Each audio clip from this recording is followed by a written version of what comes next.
ಹೊಟ್ಟೆಗಿರೋ ಮಗು ಇನ್ನೂ ಪ್ರಪಂಚನೇ ನೋಡಿಲ್ಲ ಅಂಥವನ್ನೇ ಜೀವ ತಗೊಂಡು ಇವೆಲ್ಲ ಜಾತಿ ವ್ಯವಸ್ಥೆ ಹೋಗಬೇಕು. ಈಗ ಮದುವೆ ಮಾಡಿಕೆ ಸಲಗೆ ನನಗೆ ಕುಲ ನೀನು ಅಂದ್ಕೊಂಡಕ್ಕೆ ನಾನು ಅಂದ್ಕೊಂಡಕ್ಕೆ ಜಾತಿ ಬೇರೆ ಒಪ್ಪಲ್ರಿ ಸರ್. ಇವತ್ತು ಆಕಿನೇ ಮನೆಗಿದ್ದು ನೋಡ್ರಿ, ಆಕಿನ ತಾಯಿ ತಂದೆ ಎಲ್ಲರನ್ನ ಭಾರ ಒತ್ಕೊಂಡು ಓದ್ತಿದ್ವಿ. ಈಗ ನಮ್ಮ ಮನೆಗೆ ಯಾರಿಲ್ಲ ಸರ್, ಆಕೆ ಓದಲಿದ್ದ ನಮ್ಮ ತಾಯಿ ತಂದೆ ನೋಡೋರು ಯಾರಿಲ್ಲ ಸರ್. ಏನಂತ ಹೇಳಿದ್ರೆ ಅವ್ರಿಗೆ ಕೊಲ್ಲಕ್ಕೆ ಹಕ್ಕ ಏನೈತೆ ಇಲ್ಲಿ ಹುಡುಗರಿಗೆ?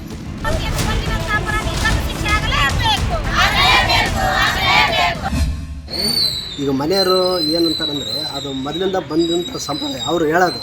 ಅಂದ್ರೆ ಕೆಲವೊಬ್ಬರು ಓದ್ಕೊಂಡರಿಗೆ ಗೊತ್ತಿರುತ್ತೆ, ಮನೆಯವರು ಕೆಲವೊಬ್ರು ಓದ್ಕೊಂಡಿರಲ್ಲ. ಅವ್ರಿಗೇನಪ್ಪ ನಮ್ಮ ಜಾತಿಯಲ್ಲಿ ನಮ್ಮ ಸಂಪ್ರದಾಯ ಪ್ರಕಾರ ಅಕ್ಕನ ಮಗಳನ್ನು ಅತ್ತಿ ಮಗಳನ್ನು ಅಂದ್ಕೇಸಿ ಅಲ್ಲಿ ನೋಡ್ತೀವಿ ಇಲ್ಲಿ ನೋಡ್ತೀವಿ ಅಂತ ಇದು ಮಾಡ್ಕೊಂಡಿರ್ತಾರೆ. ಇವ್ರೇನು ಇಷ್ಟಪಟ್ಟಿರ್ತಾರೆ ಆ ಮನೆಯವ್ರ ಒಂದು ಕಾರಣಕ್ಕನ ಈ ಪ್ರೀತಿ ಪ್ರೇಮ ಏನು ಮಾಡಿರ್ತಾರೆ ನೋಡೋ ಅವರೇ ಒಂದು ಮನೆಯವರ ಕಾರಣ. ಇವಕ್ಕೆಲ್ಲ ಅವ್ರನ್ನೆಲ್ಲ ದೂರ ಮಾಡಿ ಅವ್ರಿಗೊಂದು ಮುಂಚೆ ಏನು ಇಷ್ಟಪಡೋ ಟೈಮ್ನಾಗ ಏನು ಮಾಡ್ತಾರೆ, ಏನೋ ಇಷ್ಟಪಟ್ಟಾದ್ಮೇಲೆ ಅವ್ರನ್ನಿಬ್ಬರನ್ನ ದೂರ ಮಾಡೋಕ್ಕೆ ಟ್ರೈ ಮಾಡ್ತಾರೆ. ಅಲ್ಲಿ ಜಾತಿ ಒಂದು ಕಾರಣಕ್ಕೇ ಟ್ರೈ ಮಾಡ್ತಾರೆ.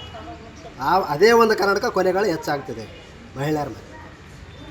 ಈಗ ಹುಡುಗ ಲವ್ ಮಾಡಿದ ಯಾವ ಮಂದಿ ಅವನು? ಅವ್ನು ದಾಸರಾವ್ ಅಂತ ಅಟ್ಟಿ ನಿಮ್ಮ ಮೂರ್ತಿ ಅಂತೇಳಿ ಹುಡುಗ.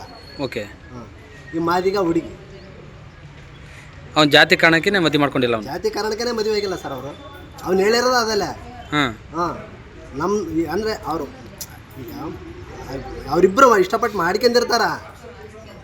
ಇಷ್ಟಪಟ್ಟಿರ್ತಾರೆ ಅವರಿಬ್ಬರು. ಅವ್ರ ಮನೆಯವ್ರು ಆಮೇಲೆ ಲಾಸ್ಟಿಗೆ ಬರ್ತಾ ಗೊತ್ತಾದ್ಮೇಲೆ ಮನೆಯವ್ರಿಗೆ ಬೇಡ ನಮ್ದೊಂದು ಜಾತಿ ಆತ ಅವ್ರದ್ದೊಂದು ಜಾತಿ ಆತ, ನಮ್ಮ ಸಂಪ್ರದಾಯಕ್ಕೆ ಅವರು ಇದಾಗಲ್ಲ ಅಂಥೇಳಿ ಅವರು ಮನೆಗೆ ಅವ್ರಿಗೆ ಒತ್ತಡ ಮಾಡ್ತಾರೆ, ಬೇಡ ಅವ್ರನ್ನ ಬಿಟ್ಟುಬಿಡು ಅಂತೇಳಿ. ಆ ಕಾರಣಕ್ಕೆ ಅವರು ಆ ತೆಪ್ಸ್ಕೊಳಕ್ಕೋಸ್ಕರ ತಮ್ಮ ಕುಟುಂಬನ ಹಿಡ್ಕೊಳಕ್ಕೋಸ್ಕರ ಇನ್ನೊಬ್ಬರ ಮಹಿಳೆನ ಬಲಿಪಾಸ್ ಮಾಡ್ತಾರೆ ಅಷ್ಟೇ. ಆ ರೂಲರ್ಗೆ ನೀರು ಹಾಕಿದ್ದು ಅವ್ರನ್ನೇನು?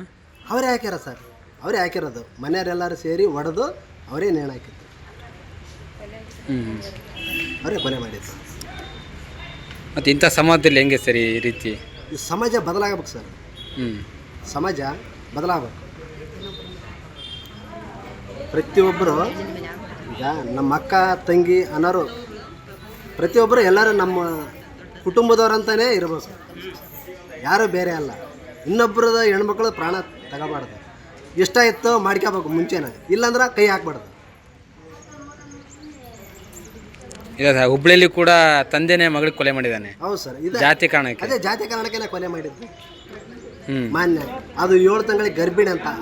ಆ ಹೊಟ್ಟೆಗಿರೋ ಮಗು ಆಚೆ ಬರ್ಬೇಕು. ಆ ಹೊಟ್ಟೆಗಿರೋ ಮಗು ಇನ್ನೂ ಪ್ರಪಂಚನೇ ನೋಡಿಲ್ಲ ಅಂಥವನ್ನೇ ಜೀವ ತಗೊಂಡು ಇವೆಲ್ಲ ಜಾತಿ ವ್ಯವಸ್ಥೆ ಹೋಗಬೇಕು. ಈಗ ಮದುವೆ ಮಾಡಿಕೆ ಸಲಗೆ ನನಗೆ ಕುಲ ನೀನು ಅಂದ್ಕೊಂಡಕ್ಕೆ ನಾನು ಅಂದ್ಕೊಂಡಕ್ಕೆ ಜಾತಿ ಬೇರೆ ಒಪ್ಪಲ್ರಿ ಸರ್. ಕುಲ ಎಂಬ ಕಾರಣಕ್ಕೆ ಇದು ಮಾಡಿದ್ದಾರೆ ಸರ್. ಅಷ್ಟಾಗಿ ಮತ್ತೆ ನಮ್ಮ ತಂಗಿ ಹೋದ್ಮೇಲೆ ಮತ್ತೆ ಪೊಲೀಸರು ಬಂದು ಅದೆಲ್ಲ ಮಾಡಿದ್ರೆ ನಾ ಕೇಸ್ ಕಂಪ್ಲೇಂಟ್ ಕೊಡಕ್ಕೆ ಹೋಗಿನಿ ಸರ್. 6 ಗಂಟ್ಲಿದ್ದ ರಾತ್ರಿ 12:30 ತನ ಆಗೈತೆ ರೀ. ಪೊಲೀಸರು ಕಂಪ್ಲೇಂಟ್ ತಗೊಲಿಲ್ಲ. ಹಂಗೆ ಬರಿಬೇಕಮ್ಮ ಹಿಂಗೆ ಬರಿಬೇಕಂತ 5-6 ಪೇಪರ್ ಹಿಂದಕ್ಕೆ ಹಾಕಿದ್ರು ಸರ್. ನಮ್ಗೆ ಅಷ್ಟು ಕಷ್ಟ ಆಯ್ತು ಸರ್. ಸರ್ ನಿಮಗೆ ಏನಂತ ಕೊಡ್ಬೇಕು ಹೇಳ್ರಿ, ನಮ್ಗೆ ಗೊತ್ತಾಗಲ್ಲ, ನಾವು ಓದಿಲ್ರಿ, ನಾವೆಲ್ಲರೂ ದೊಡ್ಡರಿದ್ದೀವಿ ಮನ್ಯಾಗ ಅಂತ ಹೇಳಿದ್ವಿ ಸರ್. ಸರ್ ಆ ಮಾತಿಗೆ ಏನಂದ್ರು, ಇಲ್ಲಮ್ಮ ಒಂದು ಕೊಡು ನೀನು, ಒಂದು ಕೊಡು ಯಾವುದನ್ನ ಆಕ್ಷನ್ 5-6 ಕೊಡಬಾರ್ದು ನೀನು ಅಂತ ಪೊಲೀಸರು ನನಗಿದು ಅಂದರು ಸರ್. ಆದಮೇಲೆ ಆಯ್ತು ಸರ್, ಅವನು ಮೂರ್ತಿ ಮನೆಯಲ್ಲಿ ಹೋದಲ್ಲಿ ಅವನೇ ನಮ್ಮ ತಂಗಿಗೆ ಸಾವಿಗೆ ಕಾರಣ ಅಂತ ಕೊಡ್ತು ನೋಡ್ರಿ ಅಂತಂದೆ. ಹಂಗೆ ಕೊಡಮ್ಮ ಅಂತಂದ್ರೆ ಸರ್. ಹಂಗೆ ಕೊಟ್ಟಿನಿ. ಆ ರಿಪೋರ್ಟ್ ಏನೋ ಬಂದೈತೋ ಏನಾಗೈತೆ ಅಂತ ನಮಗೆ ಪೊಲೀಸರು ಇನ್ನೂವರೆಗೆ ನಮ್ಗೆ ದಣಿಕೆ ಮಾಡಿಲ್ಲ. ನಮ್ಮ ಮನೆಗೆ ಬಂದು ಯಾವ ವಿಷಯ ಹೇಳಿಲ್ರಿ. ಮತ್ತೆ ಆಕಿನ ಫೋನ್ಯಾಗ ರೆಕಾರ್ಡ್ ಐತೆ ಅಂತ್ರಿ, ಅವಳು ಮಾತಾಡಿದ್ದು ಎಲ್ಲ ರೆಕಾರ್ಡ್ಸ್ ಐತ್ರಿ. ಪೊಲೀಸರನ್ನ ಇನ್ನೂ ಇನ್ಕ್ವೈರ್ ಮಾಡಿ ಅದನ್ನು ನಮಗೆ ಯಾವ ವಿಷಯ ಹೇಳಿಲ್ರಿ. ನಮ್ಮ ತಂದೆ ತಾಯಿಗೆ ನಮ್ಗೆ ಯಾರು ಹೇಳಿಲ್ರಿ. ಇವತ್ತು ಆಕಿನೇ ಮನೆಗಿದ್ದು ನೋಡ್ರಿ, ಆಕಿನ ತಾಯಿ ತಂದೆ ಎಲ್ಲರನ್ನ ಭಾರ ಒತ್ಕೊಂಡು ಓದ್ತಿದ್ವಿ. ಈಗ ನಮ್ಮ ಮನೆಗೆ ಯಾರಿಲ್ಲ ಸರ್. ಆಕೆ ಓದಲಿದ್ದ ನಮ್ಮ ತಾಯಿ ತಂದೆ ನೋಡೋರು ಯಾರಿಲ್ಲ ಸರ್. ನಮಗೆ ಕಷ್ಟ ಆಗೈತೆ ಸರ್. ನಮ್ಮ ತಂಗಿಗೆ ನ್ಯಾಯ ಬೇಕು ಸರ್. ಅದಕ್ಕೋಸ್ಕರ ಅವ್ರು 5 ಜನನ ಅಷ್ಟು ಮಂದಿನ ಬರ್ಸಿ ಸರ್, ಅಷ್ಟು ಮಂದಿ ಅರೆಸ್ಟ್ ಆಗ್ಬೇಕು ಸರ್. ಅವನೊಬ್ಬನ ಅರೆಸ್ಟ್ ಆಗ್ಯಾನ ಸರ್, ಅವರೆಲ್ಲರೂ ಆಗಿಲ್ಲ ಸರ್. ಎಲ್ಲರೂ ಮನೆಯವ್ರ ಮಂದಿನ ಬರ್ಸಿ ಸರ್. ದಯವಿಟ್ಟು ಯಾಕಂದ್ರೆ ಅವ್ರನ್ನೆಲ್ಲರನ್ನ ಅರೆಸ್ಟ್ ಮಾಡ್ಬೇಕು ಸರ್. ಇದಕ್ಕೆ ನಮ್ಮ ತಂಗಿಗೆ ಆದಂಗೆ ನ್ಯಾಯ ಇನ್ನೊಬ್ಬರಿಗೆ ಆಗಬೋದು ಸರ್. ಇದಿಲ್ಲ ಶಿಕ್ಷೆ ಆಗ್ಬೇಕು ಸರ್. ಏನಂತ ಹೇಳಿದ್ರೆ ಅವ್ರಿಗೆ ಕೊಲ್ಲಕ್ಕೆ ಹಕ್ಕ ಏನೈತೆ ಇಲ್ಲಿ ಹುಡುಗರಿಗೆ? ಆ್ಯಸಿಡ್ ಹಾಕಿ ಕೊಲ್ಲೋದು, ಅತ್ಯಾಚಾರ ಮಾಡಿ ಕೊಲ್ಲೋದು, ನೇಣು ಹಾಕೋದು, ಇವ್ರಿಗೆ ಏನು ಹಕ್ಕೈತೆ ಮಹಿಳೆಯರ ಮೇಲೆ? ಯಾಕಂತ ಹೇಳಿದ್ರೆ ಇಲ್ಲಿರೋಂಥ ಮೇನ್ ಇದು ಕಾರಣ ಕುಡಿತ. ಸರ್ಕಾರ ಕೇಳೋದು ಏನಂತ ಹೇಳಿದ್ರೆ ನಾವು ಮುಖ್ಯವಾಗಿ ಸರಾಯಿ ಬಂದ್ ಮಾಡ್ರಂತ ಯಾಕೆ ಕೇಳಕ್ಕೆ ಹಚ್ಚಿವಿ? ಇದಕ್ಕೇನೆ ಮಹಿಳೆಯರ ಮೇಲೆ ಅತ್ಯಾಚಾರಗಳಾಗ್ತಾವ, ಕೊಲೆಗಳಾಗ್ತಾವ. ಇದು ಒಂದು ಕೇಳೋದಲ್ದ. ಇಲ್ಲಿ ಏನಂತಂದ್ರೆ ತಂದೆ ತಾಯಿಗಳು ದುಡಿತಾರ, ಇವರಿಗೆ ದುಡ್ಡು ಹೆಚ್ಚಾಗೈತೆ, ಇದನ್ನು ತಗೊಂಡು ಮಜಾ ಮಾಡ್ತಾರೆ. ಮಜಾ ಮಾಡಿ ಹುಡುಗಿಯವ್ರನ್ನ ಏನಂತ ಹೇಳಿದ್ರೆ ಲವ್ ಮಾಡ್ತು ಅಂತೇಳಿ ಮೋಸ ಮಾಡಿ ಕೊಲೆ ಮಾಡೋದು. ಇವೆಲ್ಲ ಆಗಬಾರ್ದು. ಇವೆಲ್ಲ ಏನಂತಂದ್ರೆ ಇವತ್ತಿಂದ ನಾವು ಏನಂದ್ರೆ ಸುಮ್ಮನೆ ಒಂದು ಎಚ್ಚರಿಕೆ ಕೊಡೋಕ್ಕೆ ಧರಣಿ ಮಾಡಿವಿ.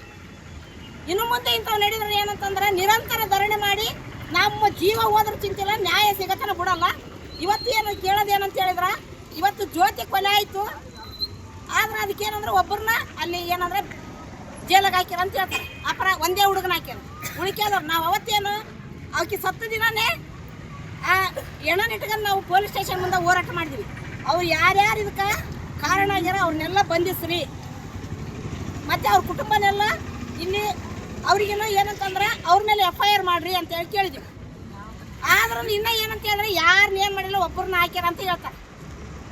ಯಾರಿಗೆ ಏನಂದ್ರೆ ಭಯ ಇರಲ್ಲ, ದುಡ್ಡು ಕೊಡ್ತಾರ, ಹೊರಗೆ ಬರ್ತಾರ, ಬೇಲ್ ಆಗುತ್ತಾ, ಹೊರಗೆ ಬರ್ತಾರ ಅಂತ ಹೇಳಿ ಭಯ ಇರ್ಲಾರ್ದಂಗೆ ಇದಾರ.